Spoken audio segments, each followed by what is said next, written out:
Hey everyone, it's Diana and I'm back with another video. And today I'm going to be talking about ways that you could possibly get a college degree and get it maybe close to 75% off. Yeah. This is something that I wish I knew going into college, or I wish other people that I know would have known but going into college, because now I see a good chunk of my friends gathering debt and it's just insane. So I'm gonna go ahead and tell you what it is up front, and then I'm gonna talk about a few points to kind of like help you get a good idea of who this might work for and what you should consider. So let's go ahead and get started.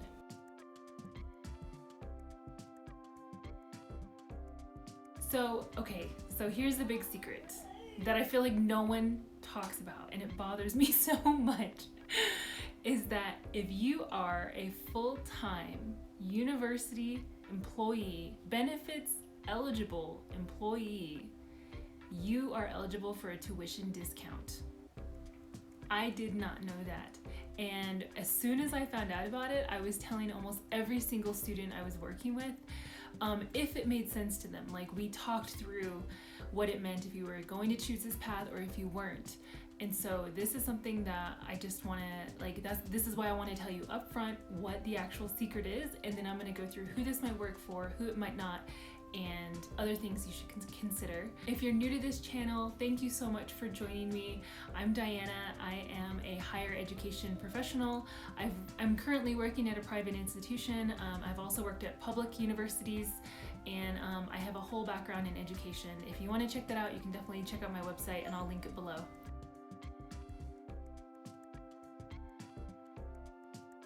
So let's get into who this might work for. I was thinking about this, and I feel like this type of program would actually be super beneficial for graduate students.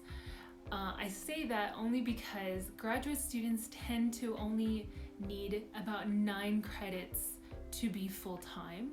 That's often what is required of scholarships, but also graduate students are much more open to the idea of possibly being a part-time graduate student, and this would be great for them because they can take maybe 1 or 2 courses, 3 to 6 credits, and then they're also working full-time as a university employee. So this would be great for them. For undergraduate students, I think this could be a really great option if they are not clinging to this idea that they have to finish in 4.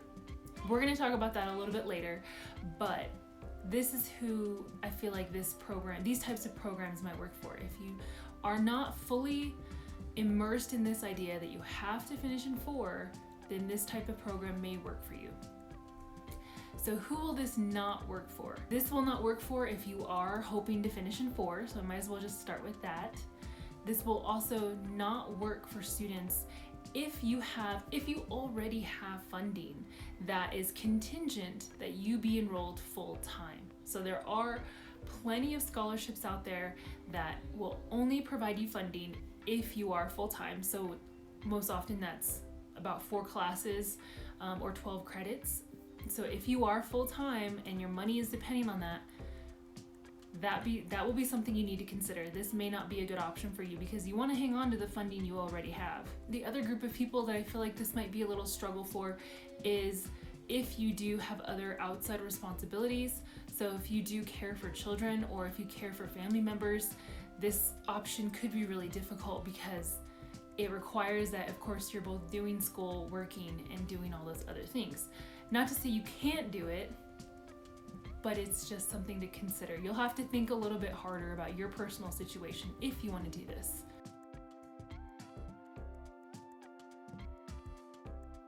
So the first thing I want to talk about is the student loan debt in what is now known as the United States.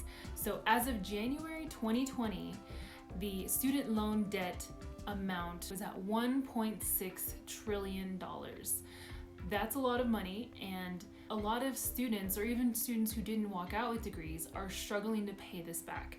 And I'm also one of them, and there are definitely people who are in worse positions than me, and I'm very thankful that I've been able to kind of get a lot of my debt out of the way because of the circumstances I'm in. And there was a little bit of a break. Some of you all know that because of what is happening across the world and the COVID-19 situation, the United States did give a break for requirements of payment, and also interest was canceled on all federal loans.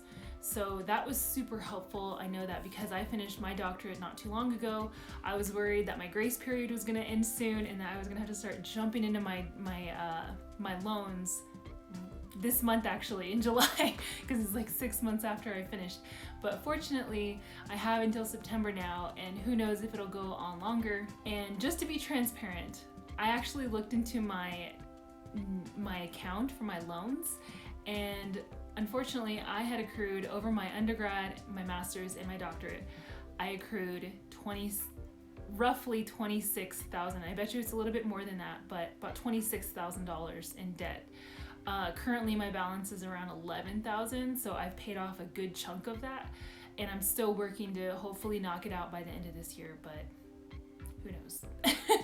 I'll include a link down below about an article I found about student loan debt if you want to read up on that.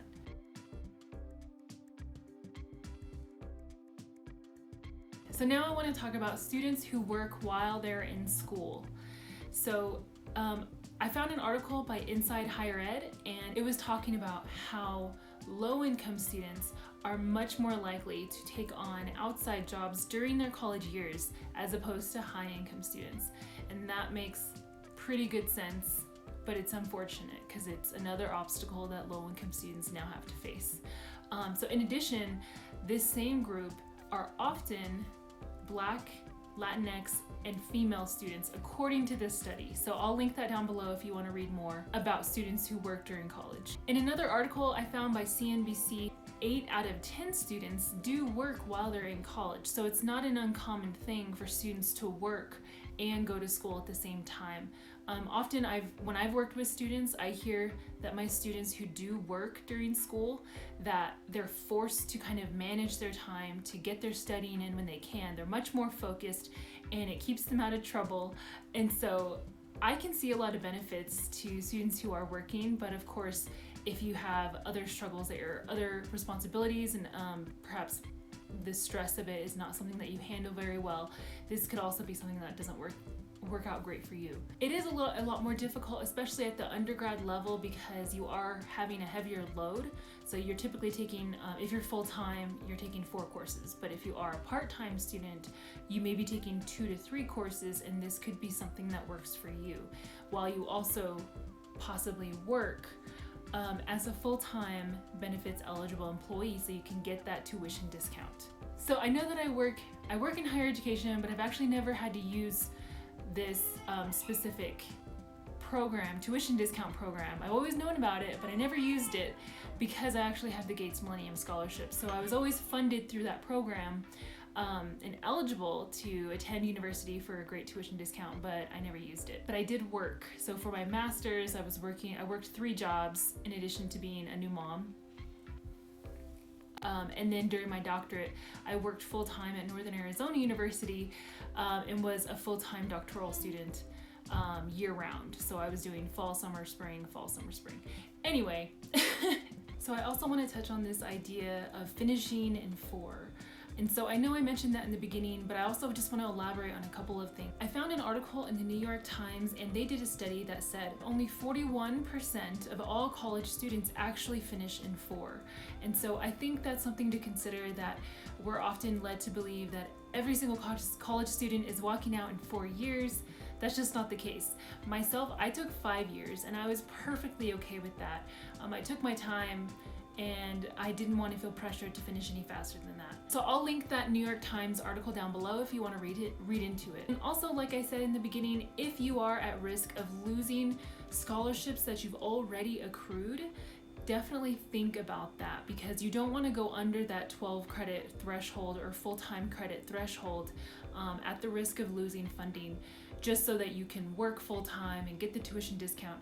That's something you really have to think about. You want to talk it over with your family, you want to talk it over with someone that you trust, or with an advisor or something like that. Please think about that very carefully. If you are thinking that you wanted to, if this is something that you really want to do as an undergraduate student, there are ways that you can sort of format your plan so that you can try and finish in a reasonable amount of time while you work full-time in a benefits eligible position at a university. So the other thing I want to plug in really quickly is community college is an option.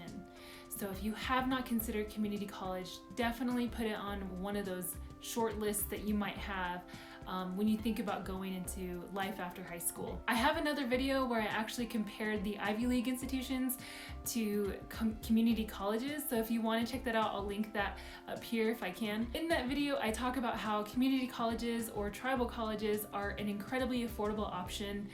It's very unlikely that you'll walk out with a ton of debt, and they're flexible schedules, so on, and you can check out that video if you want to learn more about it. Also, if you walk out of a community college with an associate's and transfer into a university, and you're hoping to get that like tuition discount once you go to a university, the likelihood that you may get hired because you have an associate's degree, a certification of sorts, it could increase your chances of possibly getting hired.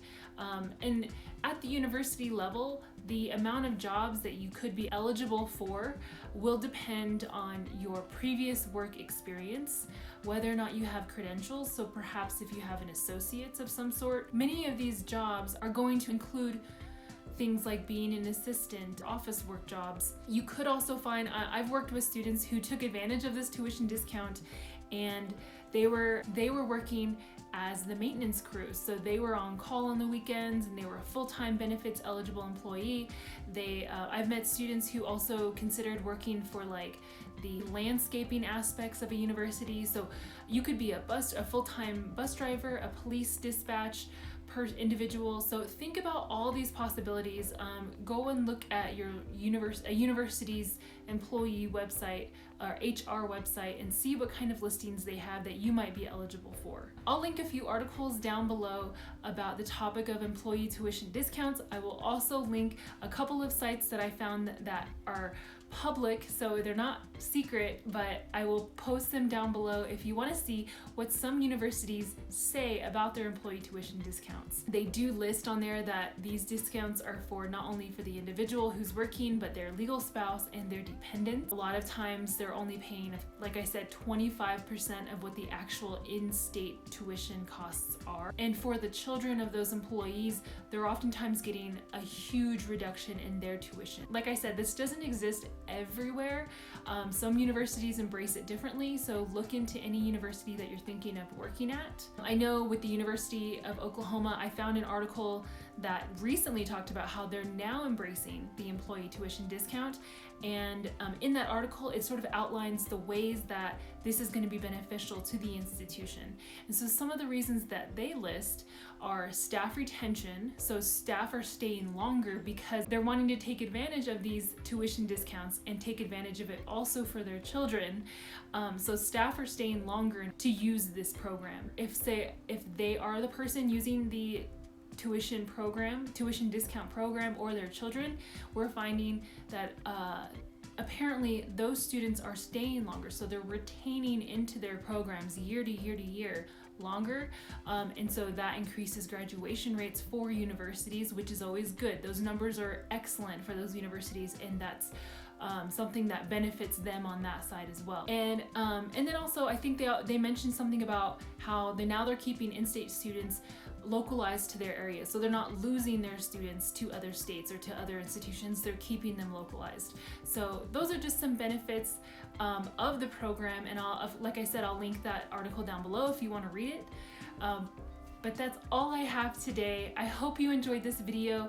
I had been dying to talk about this because no one talks about it, and I just wish students knew that this is something that they can take advantage of if the circumstances make sense for them.